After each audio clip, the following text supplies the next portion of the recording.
আসসালামু আলাইকুম। আজকে আমরা জানবো আপনার শিশুর জ্বর হলে প্রাথমিকভাবে আপনি কি করবেন। মনে রাখবেন, জ্বর কোনো রোগ নয়, কিন্তু জ্বর বড় বড় রোগের উপসর্গ। তাই জ্বরকে অবহেলা করার কোনো উপায় নেই। আপনার শিশুর গায়ে জ্বর জ্বর ভাব হলে এই কাজগুলো করবেন। প্রথমে কুসুম গরম পানিতে একটি পরিষ্কার কাপড় ভিজিয়ে শিশুর পুরো শরীর সুন্দরভাবে মুছে দেবেন। সম্ভব হলে শিশুকে ফ্যানের বাতাসের নিচে কিছুক্ষণ রাখুন।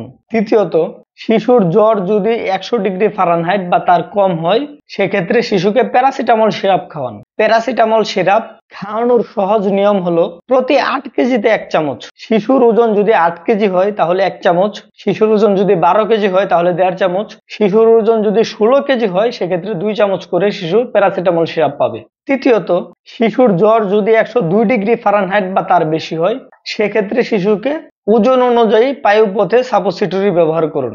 মনে রাখবেন, শিশুর জ্বর যদি 3 দিনের বেশি হয়ে যায় সেক্ষেত্রে অবশ্যই ডাক্তার দেখিয়ে শিশুকে পরবর্তী ট্রিটমেন্ট করাবেন।